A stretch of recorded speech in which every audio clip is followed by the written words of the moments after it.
Ang pagdaraos ng New Year o Bagong Taon ay isa sa sinaunang tradisyon sa buong mundo. Ang mga pinakaunang pagdiriwang ay naitala sa Babylon, 4,000 taon na ang nakalipas. Para sa mga Babylonians, ang simula ng Bagong Taon ay sa paglabas ng unang new moon matapos ang vernal equinox o ang petsa kung kailan magkapantay ang haba ng araw at gabi. Dito malawakan ng religious festivals na tinatawag na Akitu, kung saan ginaganap ang iba't ibang ritual sa loob ng 11 araw. Sa Roman calendar na mayroon lamang 10 buwan o 304 na araw sa isang taon, ipinagdiriwang ang pagsimula ng bagong taon sa buwan ng Marso. Noong 700 BC, idinagdag ni Haring Numa Pompilius ng Roma ang Enero at Pebrero sa kalendaryo. Ang bagong taon ay inilipat din sa Enero mula Marso bilang hudyat ng simula ng civil year o umpisa ng panunungkulan ng 2 bagong halal na Roman consuls na pinakamataas na opisyal ng Republika ng Roma.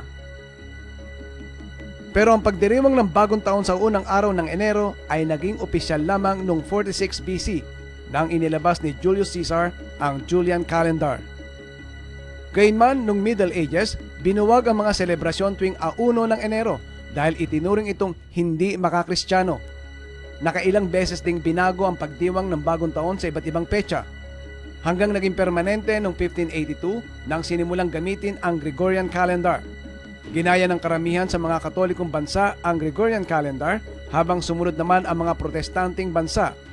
Isa sa pinakakaraniwan at pinakalumang tradisyon sa pagsalubong ng bagong taon ay ang pagpapaputok at pagpapailaw. Ito ay pinaniniwalaang nagtataboy ng masasamang espiritu upang makapasok naman ang swerte. Ang mga Chinese ang kinikilalang nagsimula ng paggamit ng mga paputok at pailaw, pero ang tradisyong ito ay ginagawa ng maraming bansa. Should old acquaintance be forgot? Ang Auld Lang Syne ang pinakasikat na kanta tuwing bagong taon sa mga English speakers. Ang literal na kahulugan nito ay Old Long Since, na ang ibig sabihin ay times gone by. Tinatanong ng kanta kung makakalimutan ba ang mga nagdaang panahon at kaibigan, at nangangako na alalahanin ang nakaraan ng may pagmamahal. Akemashite omedetou. Sa Japan, ang bagong taon ang pinaka-importanting holiday. Nagsasagawa ng mga Bokenkai o Forget the Year parties ang mga Hapon para magpaalam sa mga problema ng nakaraan at maghanda sa bagong panimula. Pagpatak ng alas 12 ng December 31, nagpapatunog ng kampana ng 108 beses.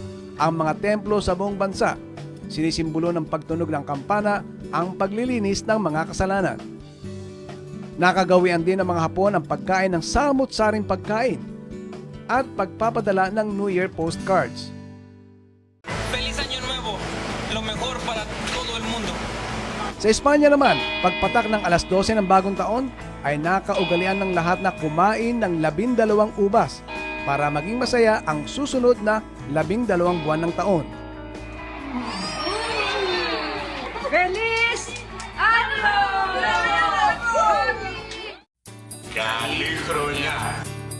Sa bansang Greece, ang bagong taon ay piyesta din ni Saint Basil.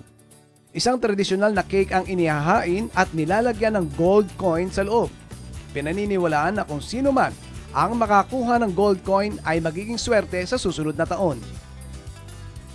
Sa New York, milyong-milyon ang tumutungo sa Times Square para saksihan ang ball drop o pagbaba ng New Year's Eve ball mula sa isang flagpole tungo sa One Times Square building. Nagsimula ang ganitong pagsalubong noong 1907 nang ipagbawal sa New York ang fireworks at ipinalit ang 1 minutong ball drop bilang countdown sa pagpasok ng New Year.